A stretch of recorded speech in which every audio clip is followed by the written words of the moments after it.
നിമിഷപ്രിയയുടെ മോചനം മുടക്കാൻ കേരളത്തിൽ നിന്നുള്ള ശ്രമം ഉണ്ടാകുന്നു എന്ന വളരെ ദുഃഖകരമായ വിവരം കൂടി വരികയാണ്. അതായത് ഈ നവാസ് ജാനെ എന്നയാളുടെ കമന്റ് നിമിഷപ്രിയയുടെ മോചനത്തിനെതിരെ നിൽക്കുന്ന സംഘം യമനിൽ പ്രചരിപ്പിക്കുന്നുണ്ട്. ഇന്ത്യൻ ജയിലുകളിൽ കഴിയുന്നവരെ മോചിപ്പിച്ച ശേഷം നിമിഷപ്രിയയുടെ മോചനമെന്ന പ്രചാരണമാണ് ഇത് നിൽക്കുന്നത്. വളരെ ദൌർഭാഗ്യകരമായ കാര്യമാണ്.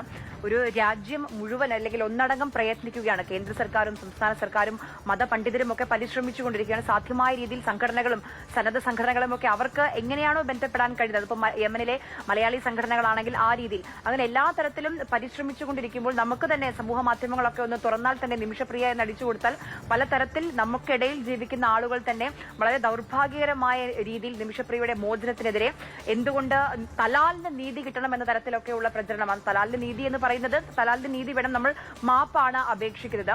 അല്ലെ, മുഹമ്മദ് ഷഹീദ് നമുക്കൊപ്പം വിവരങ്ങളുമായി ചേരുന്നുണ്ട് കോഴിക്കോട് നിന്ന്. ഷഹീദ്, വളരെ ദൌർഭാഗ്യകരമായ കാര്യമാണ് ഇത് കേൾക്കുന്നത്. ആരാണ് ഈ നവാസ് ജാനെ?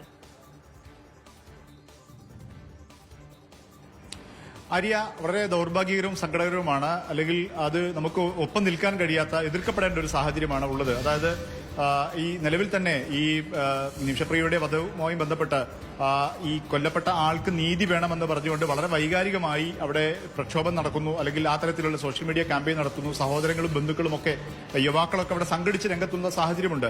അങ്ങനെ ഒരു സാഹചര്യം നിലനിൽക്കുന്നുണ്ട്. അതിനിടെയാണ് സഹോദരന്റെ FB പോസ്റ്റിന് താഴെയൊക്കെ കേരളത്തിൽ നിന്നുള്ള നവാസ് ജാനെ എന്ന പേരാണ് നമുക്ക് എടുത്തു പറയാൻ കഴിയുന്നത്. പക്ഷേ മറ്റു പല പേരുകളുമുണ്ട്. അത് നിമിഷപ്രിയയുടെ മോചനത്തിനെതിരെ സംസാരിക്കുന്ന രീതിയിലുള്ള ഒരു കമന്റുകൾ ഇടുന്നു. അറബിയിലാണ് ആ കമന്റുകൾ ഇടുന്നത്. അതായത് അവരെ പ്രകോപിപ്പിക്കുന്ന തരത്തിൽ കേരളത്തിൽ ഇങ്ങനെ ഒരു ആവശ്യമില്ല, അതിന് പിന്നിൽ മറ്റു ചില താല്പര്യങ്ങളുണ്ട്, നിങ്ങൾ ഒപ്പം നിൽക്കരുത് എന്ന് പറഞ്ഞുകൊണ്ടുള്ള കമന്റുകളാണ്. ഈ കമന്റുകൾ ഇപ്പോൾ ഈ നിമിഷപ്രിയയുടെ മോചനത്തിനെതിരെ പ്രവർത്തിക്കുന്ന അവിടെയുള്ള ഗ്രൂപ്പുകളൊക്കെ വളരെ സജീവമായി പ്രചരിപ്പിക്കുന്നു. നമ്മൾ മനസ്സിലാക്കിയെടുത്തോളം സഹോദരൻ ഈ കമന്റുകൾക്കൊരു ഏക സ്വഭാവമുണ്ടോ, ഒരു സംഘടിത സ്വഭാവമുണ്ടോ? അങ്ങനെ ഒരു നീക്കം ഏതെങ്കിലും വിഭാഗത്തിന്റെ ഭാഗത്ത് നടക്കുന്നു എന്ന സൂചനയുണ്ടോ, അതോ വ്യക്തിപരമായി വരുന്ന കമന്റുകളായി കണ്ടാൽ മതിയോ? രതീഷ്, ഈ നവാസ് ജാനെ എന്നുള്ളത് കേരളത്തിൽ കുറച്ചു കാലങ്ങളായി സമൂഹ മാധ്യമങ്ങളിൽ സജീവമായ ഒരു FB അക്കൗണ്ടാണ്, പ്രൊഫൈലാണ്. അദ്ദേഹം ഒരു തീവ്ര സലഫി ഗ്രൂപ്പിനെ പ്രതിനിധീകരിച്ചുകൊണ്ട് അത്തരം ചില ആശയങ്ങൾ പങ്കുവെക്കുന്ന ഒരാളാണ്. അല്ലെങ്കിൽ എല്ലാ കാര്യങ്ങളും വളരെ മതാത്മകമായി ചിന്തിക്കുകയും അങ്ങനെ പ്രചരിപ്പിക്കുകയും ചെയ്യുന്ന ഒരു വ്യക്തിയാണ്. നമ്മൾ നേരത്തെയും പലപ്പോഴും അദ്ദേഹത്തിന്റെ ഫേസ്ബുക്ക് പോസ്റ്റുകൾ ശ്രദ്ധിച്ചിരുന്നു.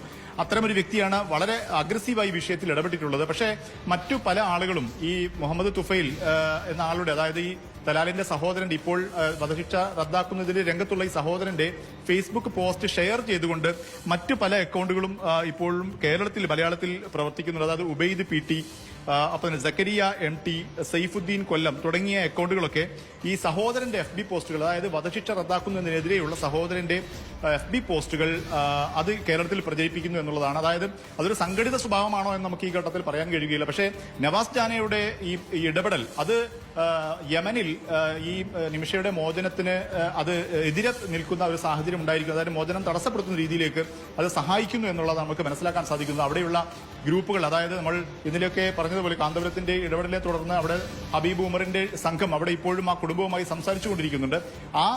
അവരിൽ നിന്ന് ലഭിക്കുന്ന വിവരമനുസരിച്ച് ഇത്തരം മെസ്സഞ്ചർ സന്ദേശങ്ങൾ അല്ലെങ്കിൽ FB കമന്റുകളൊക്കെ ഈ ഗ്രൂപ്പുകൾ, നിമിഷയുടെ മോചനത്തിനെതിരെ പ്രവർത്തിക്കുന്ന തലാലിന്റെ സഹോദരൻ ഉൾപ്പെടെയുള്ള ആ ഗ്രൂപ്പുകൾ ഇപ്പോൾ വ്യാപകമായി അവിടെ പ്രചരിപ്പിക്കുന്നു എന്നുള്ളതാണ്. അത് വളരെ സങ്കടകരമാണ്. അത് ഏതെങ്കിലും തരത്തിൽ ഇത്തരം ആളുകൾ അതിൽ നിന്ന് പിന്തിരിപ്പിക്കാനുള്ള ഇടപെടൽ കൂടി ഇതിന് സമാന്തരമായി നടക്കേണ്ടത്. പക്ഷേ ഒപ്പം ആശാവഹമായ കാര്യം, ഈ ഹബീബ് ഉമറിന്റെ സംഘം, അവിടുത്തെ പ്രതിനിധി സംഘം, ഇത് തെറ്റിദ്ധാരണ മാറ്റി കുടുംബത്തെ അനുനയിപ്പിക്കാനുള്ള സമാന്തരമായ ഒരു ശ്രമവും വളരെ ശക്തമായി നടക്കുന്നുണ്ട് എന്നുള്ളതാണ്. അതിൽ ഏത് ശ്രമം വിജയിക്കും എന്നതിനെ ആശ്രയിച്ചിരിക്കും മുന്നോട്ടുള്ള നമ്മുടെ ഈ നിമിഷയുടെ മോചനത്തിനുള്ള കോപനപരമായ കമന്റുകൾ, പോസ്റ്റുകൾ നമ്മുടെ ഇടയിൽ തന്നെ ഉണ്ടാകുന്നു എന്ന ഗൗരവതരമായ സാഹചര്യമാണ്. അവരെ പിന്തിരിപ്പിക്കുന്നുള്ള ഇടപെടലുകൾ ഉണ്ടാകേണ്ടതുണ്ട്. അത്തരം കമന്റുകൾ യമനിലെ സ്ഥിതി കൂടുതൽ മോശമാക്കുന്നു എന്നാണ് പറയുന്നത്. ആവർത്തിച്ചവർത്തി ഇന്നലെ ഈ ഒരു വധശിക്ഷ നീട്ടിവെച്ചു എന്നുള്ളൊരു വാർത്തയ്ക്ക് പിന്നാലെ ഒരു 10 പോസ്റ്റെങ്കിലും ഈ ഉബൈദ് PT ഫേസ്ബുക്കിൽ ഇട്ടിട്ടുണ്ട്. എല്ലാം ഇതിനെതിരെ, കാന്തപുരത്തിന്റെ ഇടപെടലിനെതിരെ, അവിടെ യമനിൽ തലാലിന്റെ സഹോദരന്റെ പോസ്റ്റുകളൊക്കെ വിവർത്തനം ചെയ്തുകൊണ്ട്, അങ്ങനെ ആ രീതിയിൽ വളരെ ദൌർഭാഗ്യകരമായ കാര്യമാണ്. അതിൽ ഒന്നോ രണ്ടോ പേരല്ല, ഷഹീദ് പറഞ്ഞ പോലെ ഒന്നോ രണ്ടോ പേരല്ല, എത്രയോ അധികം ആളുകൾ ഉണ്ട് എന്നുള്ള കാര്യമാണ്.